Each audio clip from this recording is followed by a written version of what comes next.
Paz do Senhor, irmãos. Amém. Vamos estudar nossa Bíblia, né? Graças a Deus por esse dia bonito. Quinta-feira bonita. Vamos ler, irmãos, o nosso texto de hoje, que é Josué, capítulo 3. Josué 3, que nós vamos estudar. Na semana passada nós não pudemos estudar, não é verdade? Porque então nós somos impedidos de estudar, de ter o estudo bíblico, mas hoje, graças a Deus, estamos aí. Diz assim, Josué 3: Levantou-se Josué de madrugada e com todos os israelitas partiram de Sitim e foram até o Jordão, onde acamparam antes de atravessar o rio.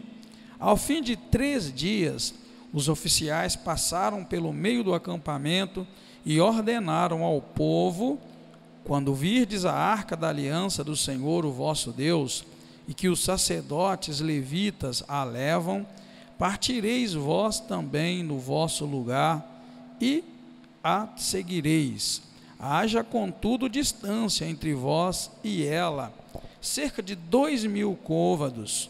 Não vos achegueis a ela, para que conheçais o caminho pelo qual haveis de ir, porque por este caminho nunca passastes antes. Disse Josué também ao povo: santificai-vos, pois amanhã fará o Senhor maravilhas no meio de vós. Disse Josué aos sacerdotes: levantai a arca da aliança e passai adiante do povo. Então levantaram a arca da aliança e foram andando na frente do povo. E disse o Senhor a Josué: hoje começarei a engrandecer-te perante os olhos de todo Israel, para que saibam que assim como fui com Moisés, assim serei contigo. Ordenarás aos sacerdotes que levam a arca da aliança: quando chegardes à beira das águas do Jordão, aí parareis. Então disse Josué aos filhos de Israel: chegai-vos para cá e ouvi as palavras do Senhor, o vosso Deus. Nisso conhecereis que o Deus vivo está no meio de vós, e que expulsará de diante de vós os cananeus, os heteus, os heveus, os ferezeus, os gigazeus, os amorreus e os jebuseus. Vede, a arca da aliança do Senhor de toda a terra passará o Jordão adiante de vós. Tomai, pois, agora 12 homens das tribos de Israel, um homem de cada tribo, assim que a planta dos pés dos sacerdotes que levam a arca do Senhor, o Senhor de toda a terra, tocar nas águas do Jordão, elas serão cortadas, as águas que vêm de cima pararão e se amontoarão, partindo o povo das águas para passar o Jordão. Levavam os sacerdotes a arca da aliança diante do povo.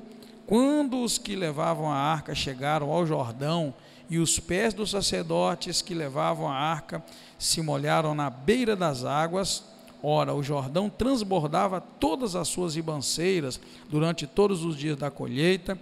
Pararam-se as águas que vinham de cima, levantaram-se numa muralha muito longe da cidade de Adã, que fica do lado de Zaretã, e as águas que desciam ao mar da Arabá, que é o mar salgado, foram de todo cortadas.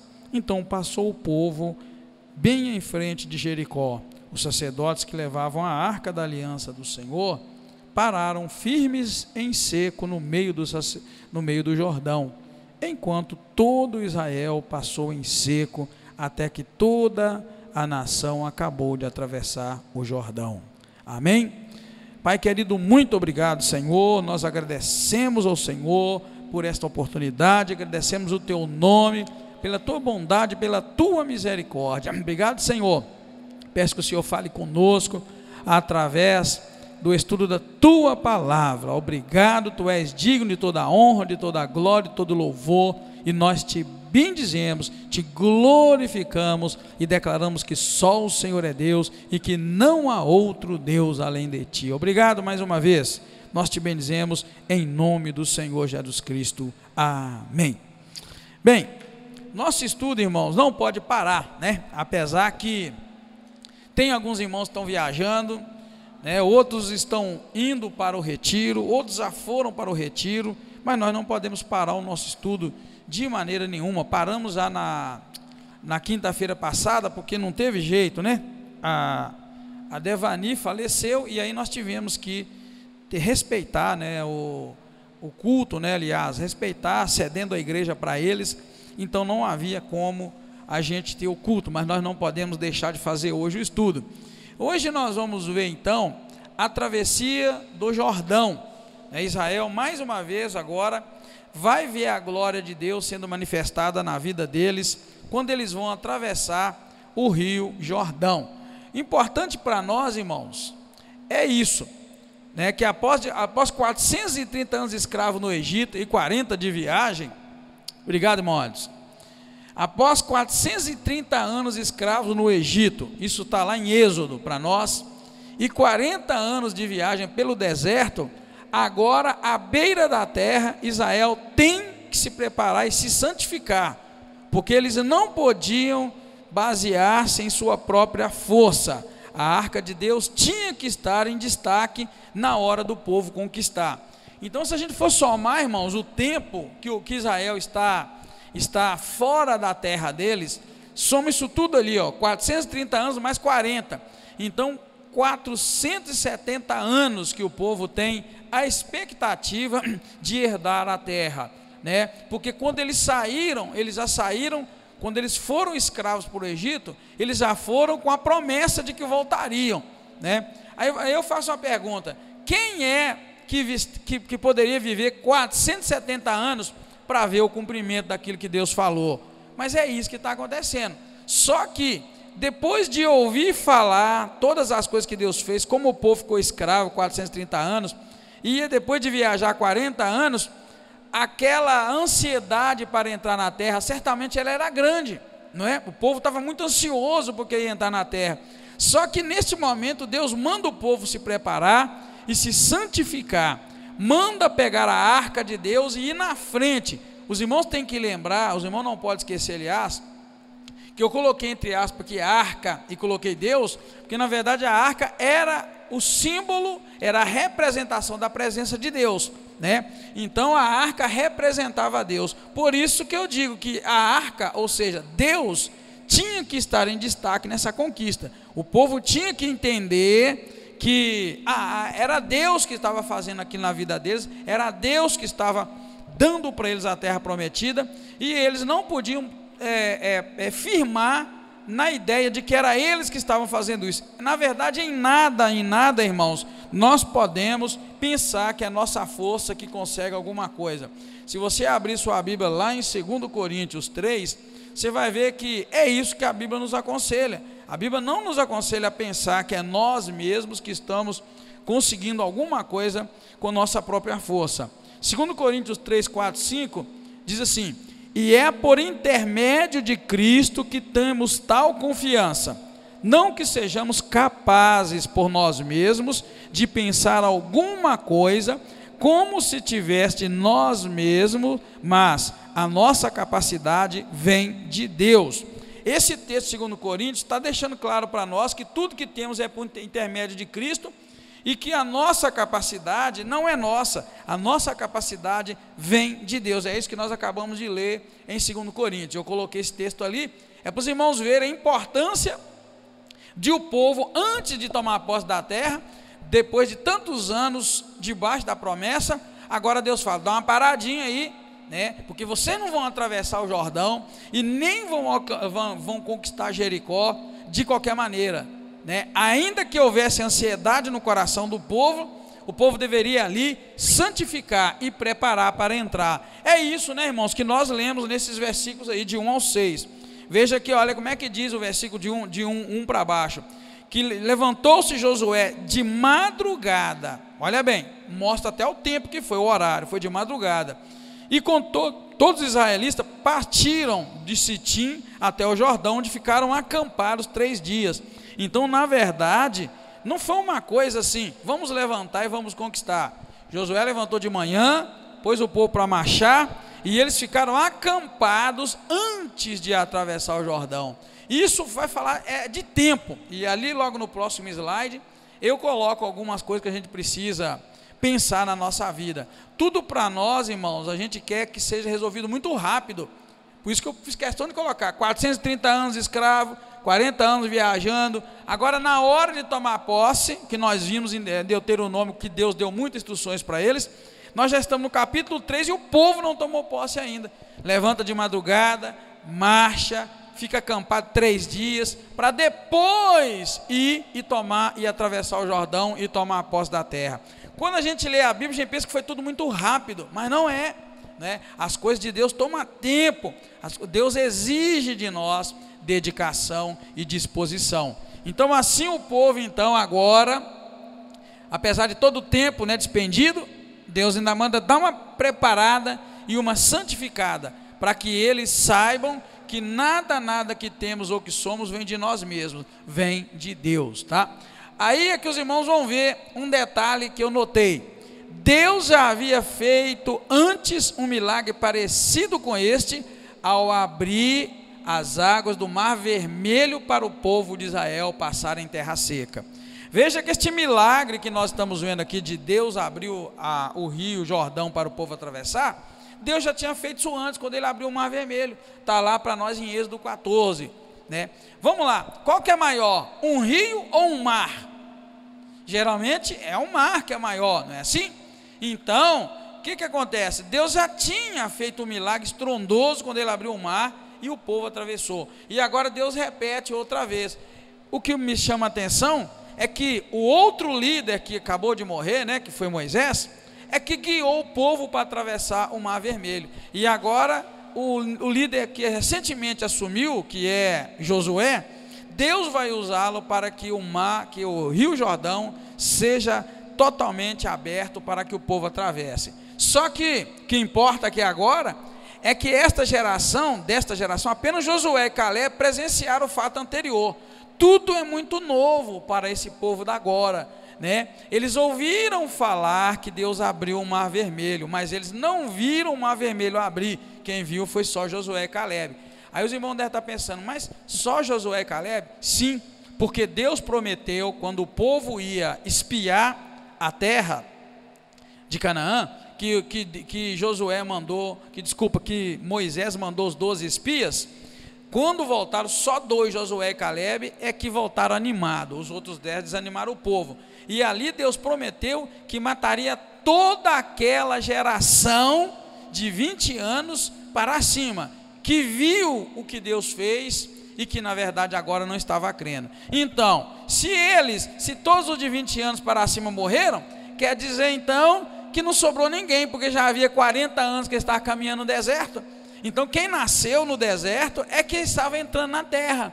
Quem já estava antes, quando o povo era escravo, só Josué e Caleb é que está entrando, porque os outros morreram todos, tá, irmãos? Então a gente vê esse detalhe, né, como é importante a gente observar na palavra de Deus. Deus já estava, então, vamos de certa forma até brincar com isso, mas não é brincar. Deus já estava acostumado a fazer aquele milagre de abrir as águas para o povo atravessar. Então isso para Deus não foi diferente. Para Josué e Caleb não foi diferente, mas para todos os demais da nação de Israel, aquilo era muito novo, muito diferente, tá, irmãos? Então veja bem, vale a gente notar algumas palavras nessa passagem que nós acabamos de ler, tá? Primeiro delas, tempo de espera. A igreja nós precisamos aprender a respeitar o tempo. Por isso que eu disse para você que os 3 primeiros versículos vão falar de tempo, que o povo, Josué levantou-se de manhã, de madrugada, e ao fim de 3 dias eles passaram pelo meio do acampamento, e aí que eles ordenaram o povo sobre a arca da aliança, diz o versículo 3, que o vosso Deus, sacerdotes, quando eles pisarem na terra, né, pisarem na água, as águas iam se abrir. Então isso aqui fala de tempo.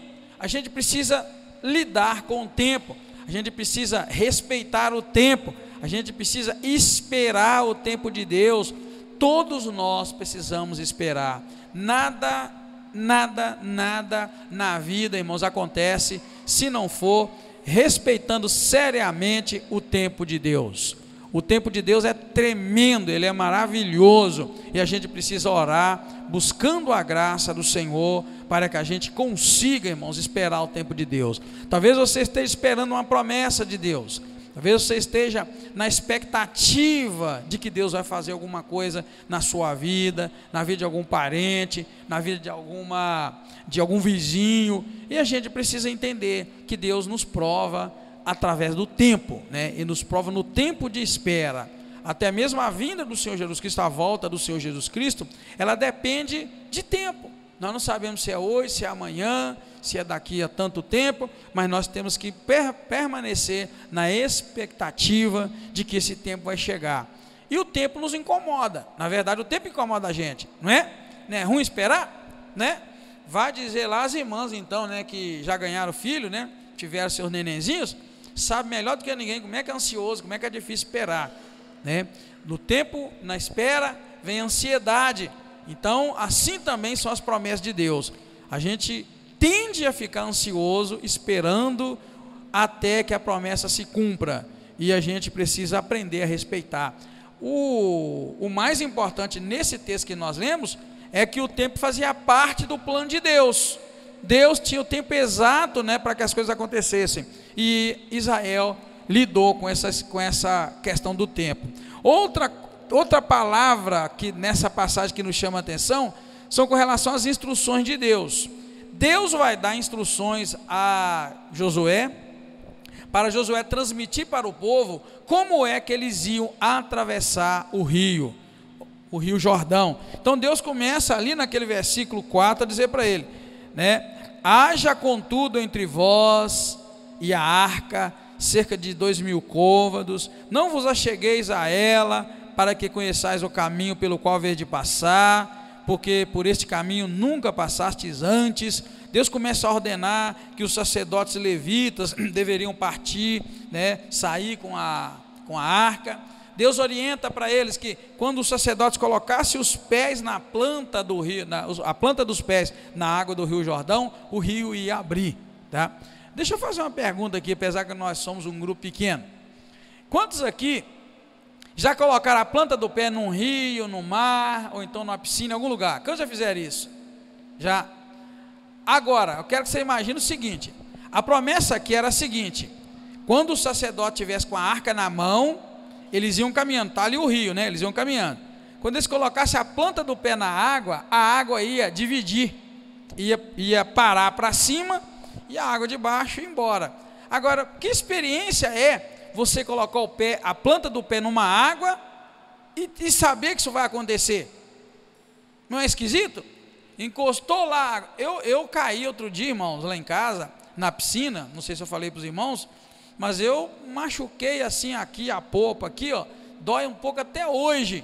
Eu estava limpando a piscina, varrendo a lateral dela e o fundo, e quando eu passei pela quina dela, que eu ia pôr o pé na outra quina firme, eu pus na água, na planta do pé na água, só que eu não coloquei de propósito, eu pensei que estava pisando na beirada da piscina firme, pisei na água, irmãos, e quando eu assustei, eu estava lá dentro da piscina, e deu uma pancada quando eu bati a nádega na lateral dela, mas doeu muito. Eu não esperava pisar na água, mas eu pisei na água como se estivesse pisando na beirada da piscina, na terra firme, e eu afundei para arrebentar. Então, eu quero que você imagine que Deus, a instrução de Deus é, olha, quando os sacerdotes colocarem a planta do pé na água, o Jordão vai abrir, não é? Agora, aqui também diz que o Jordão estava transbordando nas suas águas. Eu não sei quantos de vocês já viram um rio transbordando, mas eu já vi. Rio transbordando é violento, é perigoso. Até o nosso Ribeirão Ipanema aqui, o que cruza a cidade, quando ele está transbordando, ele é perigoso. E aqui está dizendo que o Rio Jordão estava transbordando. Se você pensar que o Rio Jordão era da largura desse rio nosso aqui, transbordando era perigoso. Mas a Bíblia diz que quando o sacerdote pôs o pé, a água parou na parte de cima e o povo atravessou em terra seca. Então veja o milagre. Só que tem um detalhe também que eu quero chamar a atenção. Para que o milagre acontecesse, os sacerdotes teriam que ter coragem de colocar o pé na planta do rio, para que o rio ficasse com a água parada e o povo atravessasse. Isso quer dizer que também para receber de Deus alguma coisa, para receber de Deus algum milagre, é necessário a gente ter coragem. Sem coragem não funciona. Foi exatamente o que nós falamos no capítulo 1 de Josué, né? No dia 28/3, quando nós tivemos esse estudo. Deus vira para Josué e fala para ele: esforça-te, tem bom ânimo, seja muito corajoso. Está vendo? Deus já havia falado para Josué: Josué, seja muito corajoso. Isso que eu acabei de falar para vocês está em Josué 1, Josué 1, versículos 6 e 7. Deus mandando ele se esforçar e ser muito corajoso. Então, irmã, se você quer ser vitorioso e vitoriosa na vida, temos que ser muito corajosos. Corajosos para cumprir as instruções de Deus, fiéis para cumprir as instruções. E aqui nós vimos então, Deus trabalha com relação ao tempo, para a gente aprender a esperar, e Deus nos dá instruções para que possamos ser abençoados pelo Senhor. É necessário essas coisas que estamos vendo. Logo depois nós vamos ver no versículo seguinte, Deus vai falar com o povo sobre santificação antes do milagre. Versículo 5 diz: disse Josué também ao povo: santificai-vos, pois amanhã fará o Senhor maravilhas no meio de vós. Palavrinha simples, mas Deus está mandando também, olha, santifica. Ou seja, antes de atravessar o Jordão, eu quero trabalhar com vocês a questão do tempo, quero dar instruções para vocês com o que você deve fazer, e agora vocês precisam santificar também, para que Deus possa fazer o milagre.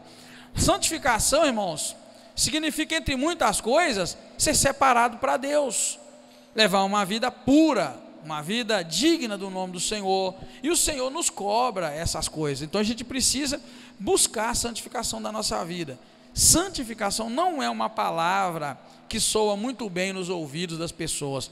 As pessoas não gostam de ouvir falar em santificação. As pessoas não gostam de ouvir falar em vida pura, vida reta. As pessoas não gostam de ouvir falar de algumas palavras relacionadas a caráter. Domingo passado aqui na igreja, eu preguei e falei muito sobre caráter. O quanto é importante a gente ser honesto, sincero, fiel e mais um punhado de coisa. Tem gente que não gosta de ouvir, porque nós estamos vendo, sendo criado uma geração de crentes que não se preocupa com o caráter. Hoje não precisa se preocupar com o caráter, hoje tudo vale, né? As músicas hoje que se dizem evangélicas, elas se parecem muito com as músicas mundanas, sabia? De vez em quando eu ponho o rádio lá no carro, eu estou viajando, aí eu ponho o rádio, eu fico escolhendo as rádios evangélicas. De vez em quando eu ponho numa rádio evangélica, eu preciso perguntar: nasceu, será que você é evangélico? Porque tudo igual. Não sei se os irmãos já notaram, liga o rádio evangélico, é uma pena, não é, irmão? Antigamente os hinos evangélicos eram muito diferentes, tudo diferente, o ritmo, né, era diferente, a letra é diferente. Agora a gente escuta uma música inteira, você não sabe se está falando de Deus, parece que está falando só de um romance, de um amor, e aí eles têm medo de falar o nome de Jesus, têm medo de falar o nome de Deus, eles têm medo das músicas. Então o evangelho hoje está perdendo lugar. Então quando Deus vai falar de santificação, a gente precisa pensar na santificação em todos os aspectos da vida. Porque nós ouvimos músicas mundanas e não ouvimos músicas santas, separadas para Deus?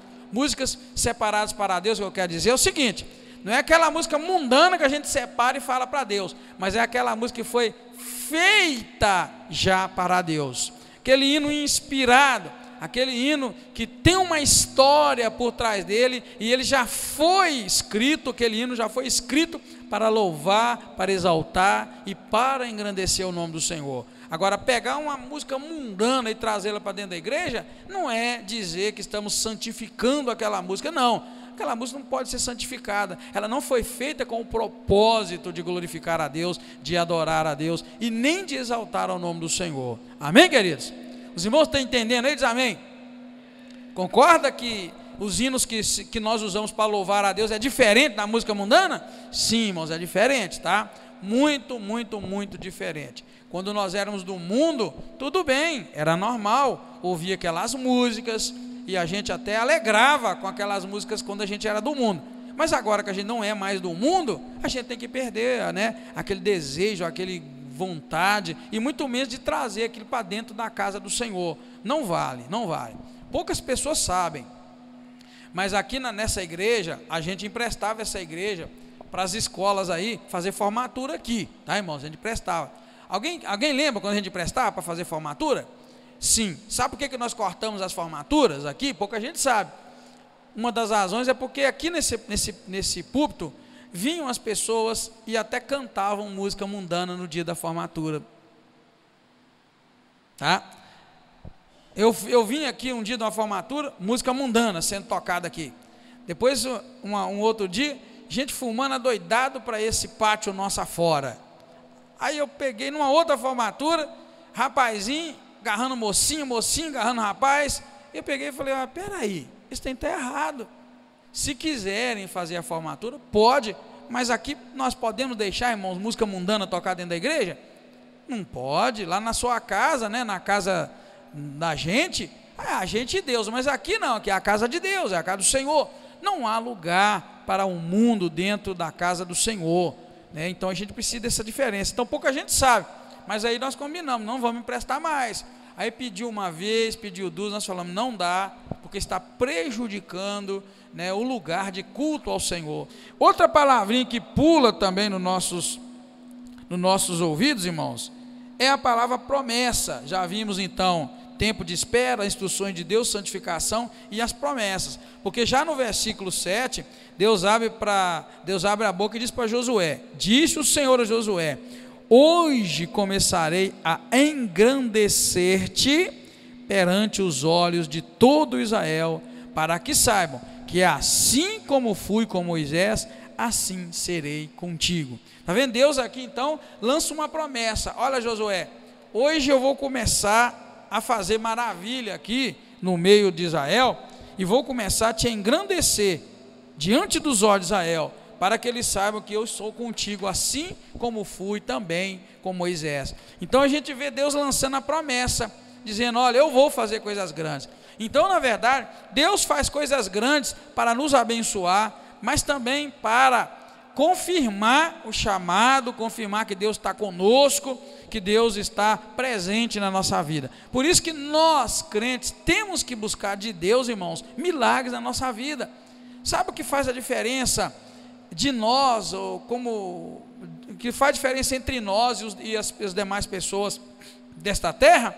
É que Deus opera em nós milagres, e o povo pode ver as promessas de Deus sendo cumpridas na nossa vida. O crente tem que buscar de Deus milagres, tem que buscar promessas, tem que buscar o derramamento da graça do Senhor. É isso que faz a diferença.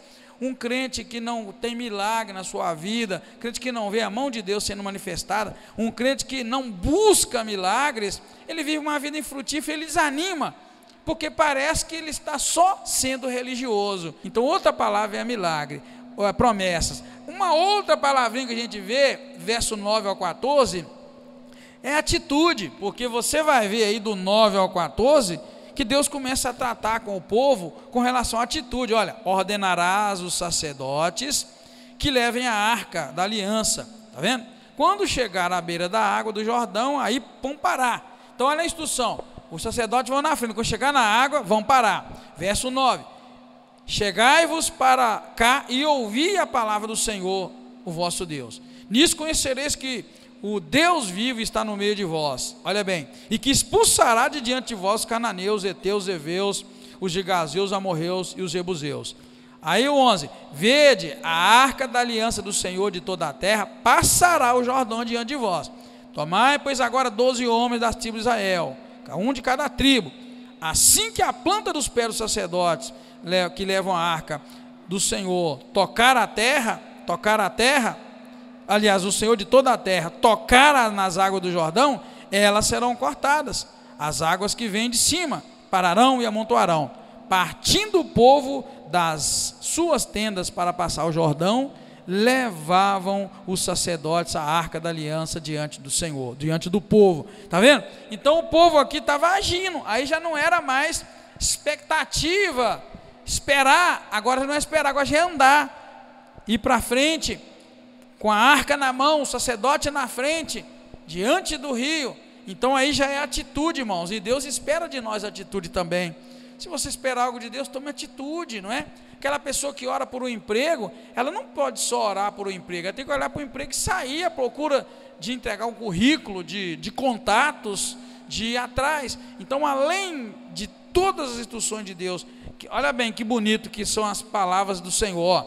Aqui, de 1 a 3, era para esperar. Depois vem com instruções, manda o povo santificar, anuncia a promessa. Agora do 9 a 14 não é esperar mais não, agora é vai para frente e anda. Não era para o povo só esperar, esperar era aqui em cima, de 1 ao 3.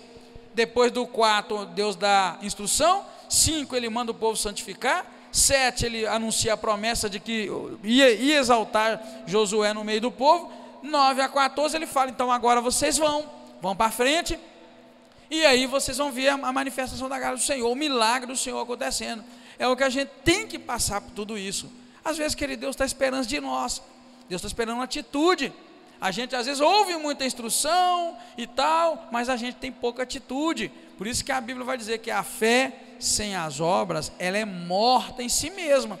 Não adianta eu ter fé, mas não exercitar a fé. Amém, queridos? Não adianta eu crer que Deus pode fazer, mas eu também não agir para que aquilo aconteça. E por fim, veja como é que o nosso estudo é rápido, né? Por fim, versículo 15 ao 17, nós vamos ver o milagre. Olha para você ver como é que diz esses dois últimos versículos para nós. Pararam as águas, desculpa, falei errado ali, tá? É 15, eu estou lendo 16. Olha o que diz o 15, 16, 17. Quando os que levavam a arca chegaram ao Jordão, e os pés dos sacerdotes que levavam a arca se molharam na beira das águas, aí é que eu falo para vocês, ora, o Jordão transbordava nas suas ribanceiras durante o dia da colheita. Ao 16, pararam-se as águas que vinham de cima, levantaram-se numa muralha muito longe da cidade. E o 17, e os sacerdotes que levavam a arca da aliança do Senhor pararam firmes em seco no meio do Jordão, enquanto o povo de Israel passou com o pé em seco até o outro lado. Está vendo, querido? Quando o povo então ouviu tudo, santificou e colocou em prática, agiu, caminhou, e os sacerdotes pararam no meio do rio, a água parou e o povo atravessou, o milagre tomou lugar. Quando que o milagre toma lugar na nossa vida? Quando a gente ouve a instrução do Senhor, nós nos santificamos, esperamos no tempo de Deus, né? Cremos na promessa, e aí a gente age em cima da promessa de Deus, dentro do tempo de Deus, é que o milagre vai tomar conta. Então pare e pensa, Deus te prometeu alguma coisa? Então descubra se Deus está te instruindo ou já te instruiu, se Deus tem alguma promessa ou não tem. Vou pegar um exemplozinho na Bíblia, um exemplo só, para os irmãos notarem que é assim que o milagre toma lugar. A Bíblia diz que logo depois que Deus criou o homem, né, lá no jardim do Éden, entrou o pecado, e Deus depois lá na frente se aborreceu com o homem, e resolveu destruir a terra inteira, né, com um dilúvio. Só que Deus fez uma promessa para Noé. Olha, Noé, constrói uma arca. Deus deu instruções para Noé, constrói uma arca assim, assim, assim, assim, assim, porque dentro de determinado tempo que Deus deu para ele, tempo, está vendo? Ó, instruções de Deus, promessa de Noé, instruções para construir a arca, tempo que ele disse, determinado tempo ele ia mandar a chuva, né? As chuvas caírem, deu para ele também a oportunidade de santificação, falou, todos que entrarem na arca serão salvos. Então ali um exemplo de santificação. Noé anunciou que viria o dilúvio, quem quisesse entrar, entraria. Então separação, santificação, e Noé agiu, Deus prometeu e deu instrução e mandou ele fazer, ele agiu dentro daquilo que Deus mandou. E o que aconteceu? Tão logo ele terminou de construir a arca, que entrou os animais em casais lá para dentro, entrou a família de Noé, Deus viu a atitude de Noé dentro de tudo que Deus falou, Deus pegou e fechou a arca por fora e veio o milagre. Veio as chuvas, exatamente como Deus falou que ia mandar, matou todo mundo que estava fora da arca, mas o milagre aconteceu. Noé e quem estava lá dentro não morreu. Então, só para os irmãos verem que esse princípio aqui é princípio da nossa vida. A gente precisa focar, ficar atento e agir dentro do propósito de Deus, que o milagre certamente vai acontecer. Amém, queridos? Não é verdade? É assim que funciona. É só seguir o passo a passo da Bíblia Sagrada. Então nós podemos concluir que o Jordão foi atravessado após longo processo de ouvir Deus e seguir as suas ordens. Ou seja, o povo aqui atravessou o Jordão, mas eles não atravessaram o Jordão por acaso, nem por vontade própria. Foi depois de ter um longo processo de ouvir Deus e seguir as ordens de Deus. Mas foi tudo obra de Deus. Por isso que Deus deu as instruções. E não foi estratégia militar, não foi estratégia de Josué, foi tudo ordem de Deus. A santificação, a confissão, a obediência, etc. apenas removeram as barreiras que podiam impedir Deus de agir em favor do povo. Então, quando Deus, irmãos, fala aquilo para nós lá, ó, quando Deus nos manda esperar, dá instruções, manda santificar, Deus promete, espera a atitude de nós para que o milagre aconteça, isso tudo, na verdade, irmãos, é só remoção de barreiras que pode impedir o agir de Deus na nossa vida. Então Deus, na verdade, está nos condicionando, nos instruindo, nos dando condições de receber dele, porque ele pode muito bem fazer todas as coisas sem que nós tenhamos que fazer qualquer outra coisa. Deus pode fazer quando ele quer, ele faz e acabou. E quando ele então nos instrui, nos fala, nos conduz da forma como ele conduz, é porque ele está simplesmente nos dando condições de remover barreiras que podem impedir o agir de Deus na nossa vida. Amém, queridos? Que Deus abençoe seu coração. Assim, então, nós encerramos o capítulo 3 de Josué. Muito obrigado, Senhor. Te agradecemos por esse lindo privilégio de estarmos na tua casa e de podermos estudar a palavra do Senhor. Obrigado. Toma a tua igreja nas tuas mãos, livra, guarda de todo mal e nos ajuda, Senhor. Nós precisamos de ti. Sem o Senhor, nada nós podemos. Guarda nossos irmãos que estão no retiro, guarda nossos irmãos que estão viajando, guarda-nos que vamos ficar nos nossos lares, enfim, que a presença do Senhor seja viva e poderosa na vida de cada um de nós. Obrigado, tu é a honra, a glória e o louvor. Mais uma vez, nós te agradecemos em nome do Senhor Jesus Cristo. Amém, aleluia. Glória a Deus, irmão. Deus te abençoe e te guarda em nome de Jesus. Vamos estar juntos no final de semana, se Deus quiser.